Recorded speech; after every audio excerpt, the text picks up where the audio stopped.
You feel it, don't you? That hollow space, that static in your soul. Another Tuesday bleeding into another year, scrolling through lives you don't live, seeing highlight reels of their victory while you're stuck in the dailies, the endless, grinding dailies. The alarm goes off, a punch to the gut.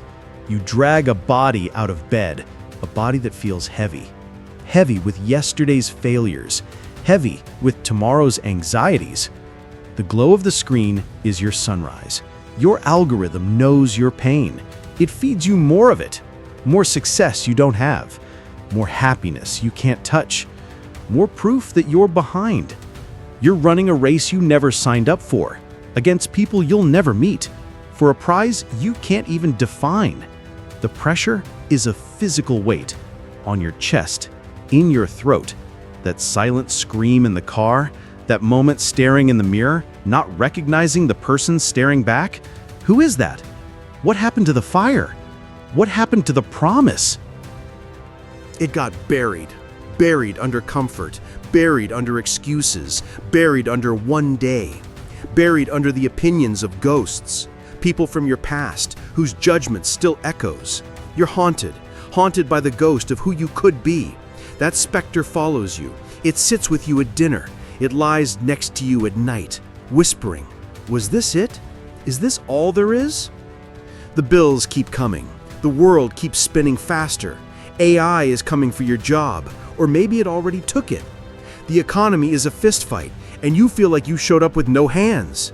You see people winning, and you feel that toxic mix, envy and admiration. Why them? Why not you?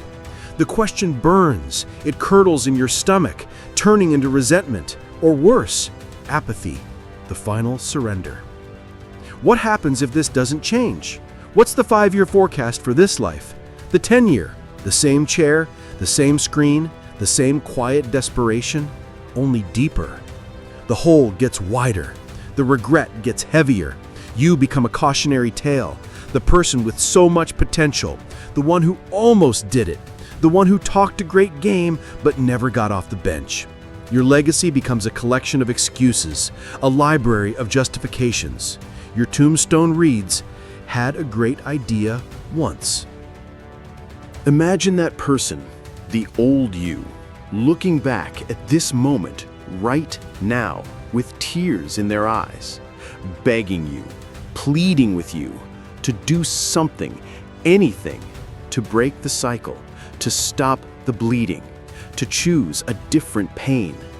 Because the pain of regret is terminal. It eats you from the inside out. It is the only hell that is real. A self-made prison of comfort, where the sentence is a wasted life. The slow, agonizing death of your own spirit. That is the cost of staying the same. A price paid in decades of quiet misery. But right here, in this moment of suffocation, this is where the air is. This is the inflection point. The second your back hits the wall is the second you can push off of it. The pain is not a stop sign. The pain is a signal. The pain is telling you something is wrong. The pain is begging you to move. The choice is not to escape the pain. The choice is to pick your pain. The pain of discipline or the pain of regret. One hurts now. The other kills you slowly, forever. You get to decide, right now. The old you dies, or the new you is never born. The decision is yours, and it's made not in a grand gesture, not in a single heroic leap. You are not one big decision.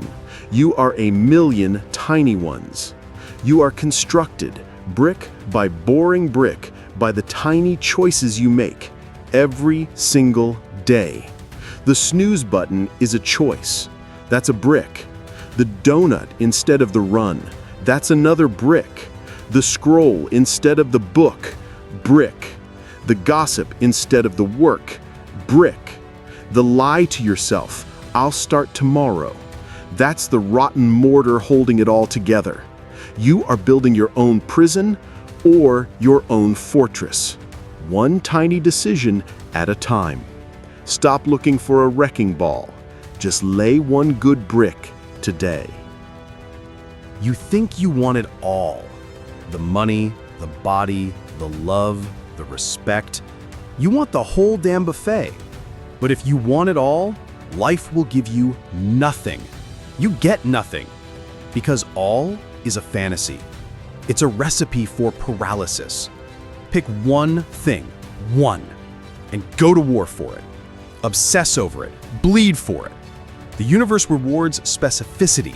It despises ambiguity. Wanting it all is a cop-out. It's a way to avoid the brutal cost of one thing. Because everything has a price. Everything.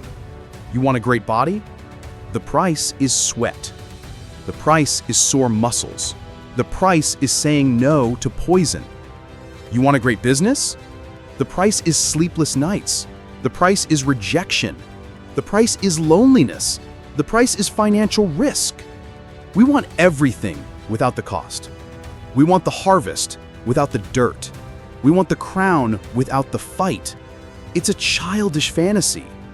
The cost is the entire point. The price is what gives the prize its value. Stop asking for a discount. Life doesn't do sales. Pay the full price or walk away empty-handed. That highlight reel you see online? That trophy being hoisted? That victory lap? That's the receipt. That's not the payment. You get rewarded in public for what you practice in private.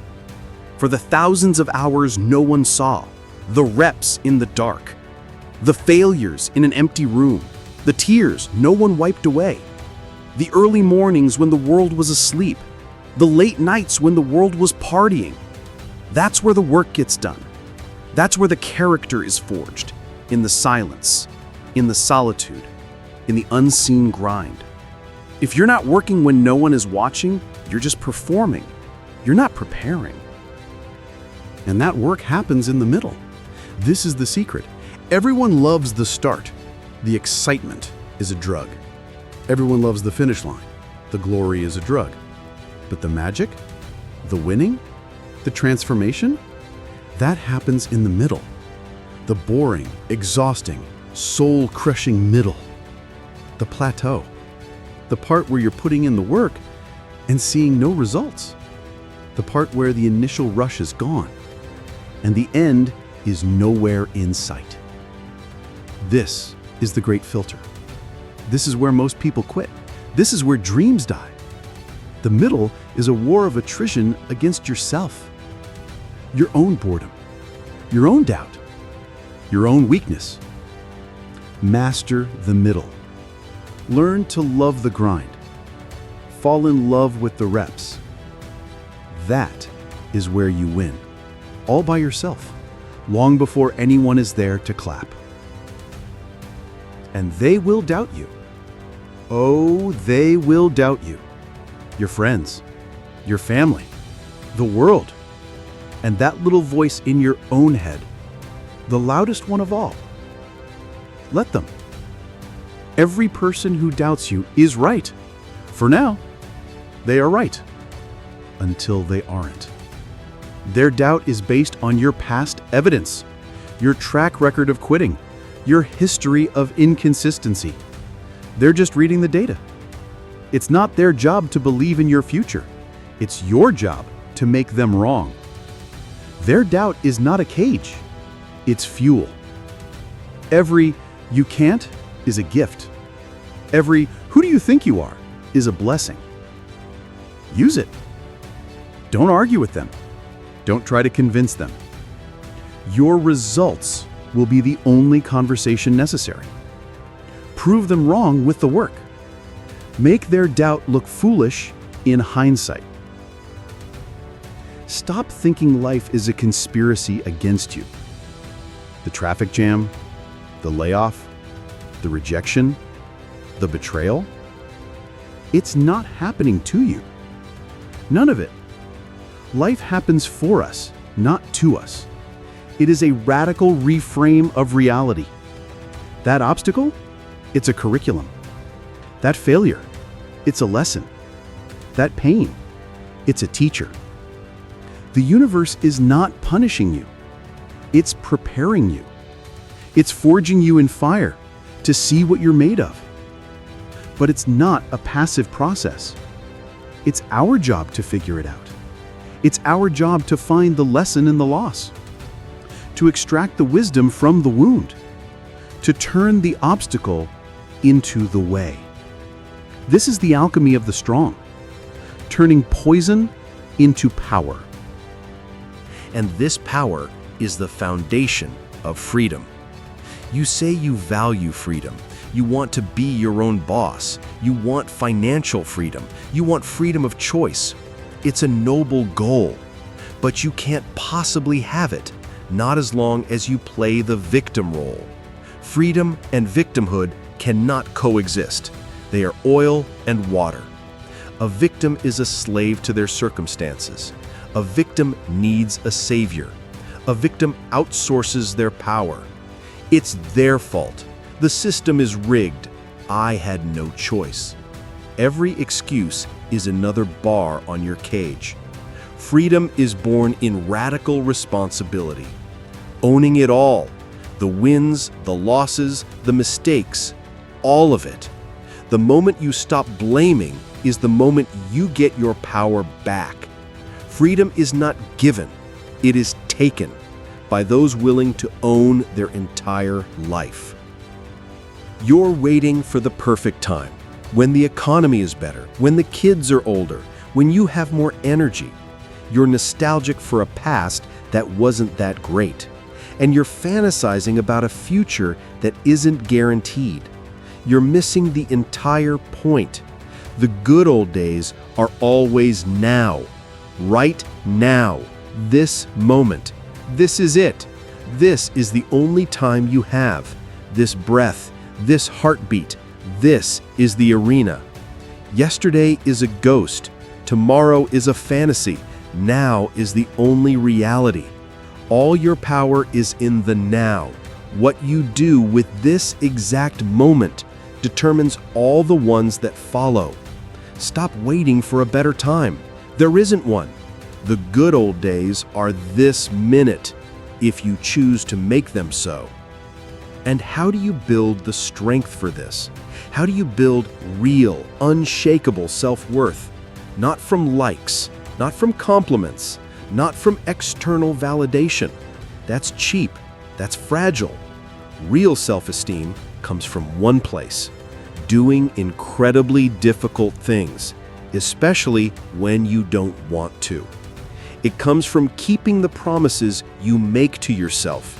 It's forged in the fire of voluntary hardship. The 5 a.m. alarm you didn't snooze, the brutal workout you finished, the uncomfortable conversation you had, the project you completed when you were exhausted. You know you pushed yourself. You know you could have quit, and you didn't. That feeling, that quiet internal nod of respect from you to you, that is self-esteem. It cannot be given, it cannot be bought.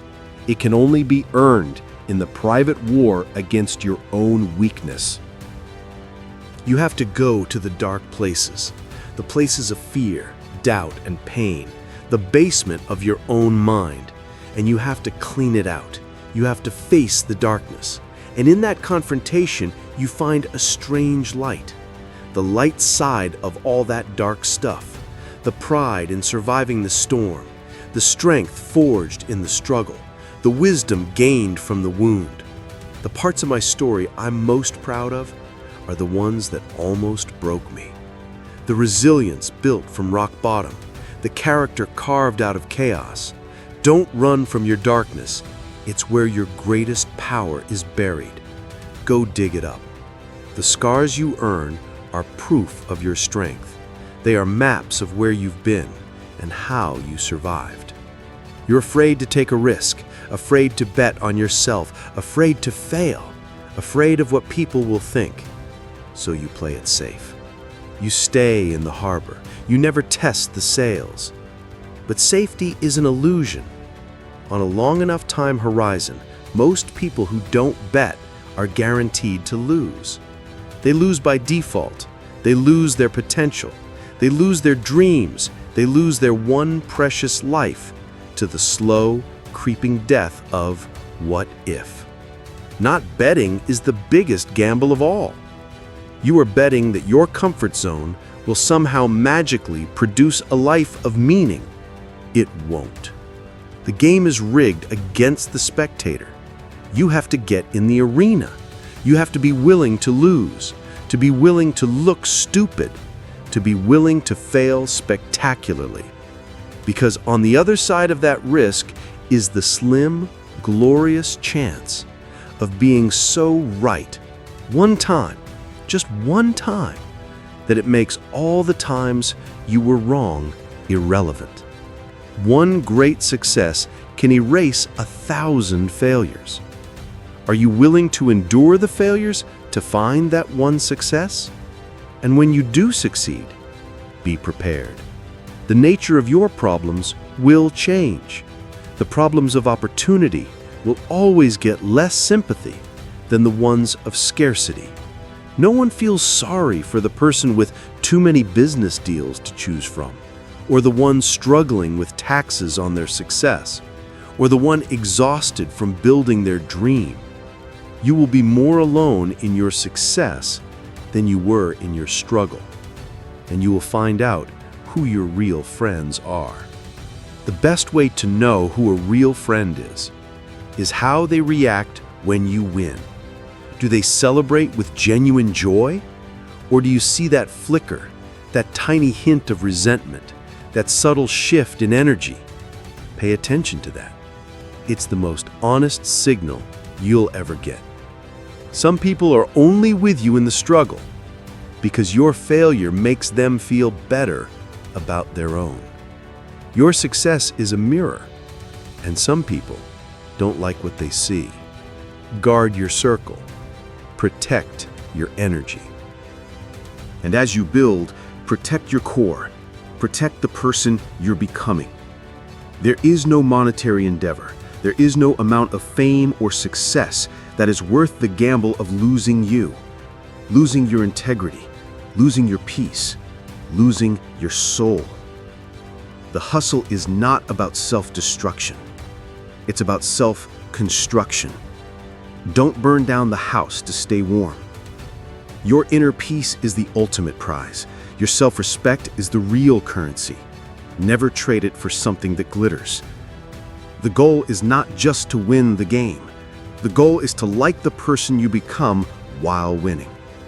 And that requires knowing what to trade and what is non-negotiable.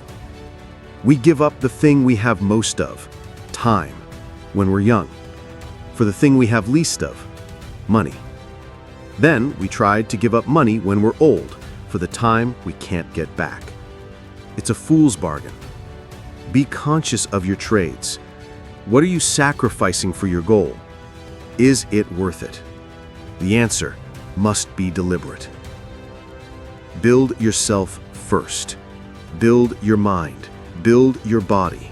Build your character. Until your cup is not just full, it's overflowing. Serving others from a cup which overflows around your own is vital. You cannot give what you do not have. You can't pour from an empty cup. Trying to save the world when you're drowning is not noble. It's just another way to sink. Fill your own cup first, so full that it spills over, and everyone around you benefits from your abundance, your strength, your clarity, your power. That is true service, not martyrdom. And after all the struggle, all the battles, all the scars, all the wins and losses, you arrive at the only destination that matters. A quiet place inside yourself, where you can stand alone, in the silence, with no applause, no validation, no external rewards, and you can say 2 words with absolute conviction. I'm enough. I like me. And it's enough. That is the final victory, the unshakable foundation. When your own approval is the only one you need, you become invincible. So here are the tools. Not a map, not a guarantee. Tools for the work. Starting tonight, do an audit. Get a notebook. Write down every single tiny decision you make for 24 hours. What you eat, what you read, who you talk to, when you go to sleep. Everything. Face the raw data of your own construction. No judgment, just awareness. See the bricks you are laying. Then pick one thing, the smallest possible thing, the 1%. Not get in shape, do 10 push-ups. Not start a business. Write one paragraph of the plan. One tiny, laughably small action. And do it, just for today. Stack one good brick. Next, write a contract. With yourself. One non-negotiable promise. I will not hit the snooze button. I will drink a liter of water when I wake up. I will read for 10 minutes before bed. One thing that you will do, no matter how you feel, no matter what. This builds integrity with yourself. This is the cornerstone of self-trust. Then practice the middle. Identify the most boring, tedious part of your goal, the part you always avoid. Schedule 20 minutes with it. Call it your middle drill. No phone, no distractions. Just you and the boring work. Train your tolerance for the grind. This is your superpower. Finally, the reframe log. Every time something goes wrong, every setback, every failure, write it down. And next to it, complete this sentence. This happened for me to learn patience, to become stronger, to shed my ego, to find a new path. Force the reframe. Train your mind to see the opportunity in the obstacle. This is how you turn life's garbage into gold. These are your weapons. Use them.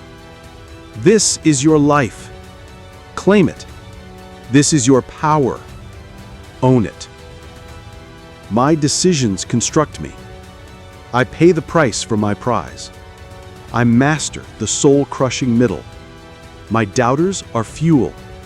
This is happening for me. My freedom is my responsibility. The good old days are now. My self-esteem is earned in hardship. My scars are my strength. I bet on myself. I like me, and that is enough. The work is not easy. It will cost you everything you used to be. Good. Let that person die. Let them be the fuel for the fire that forges who you are becoming. The fight is here. The time is now. Get up. Go do the work.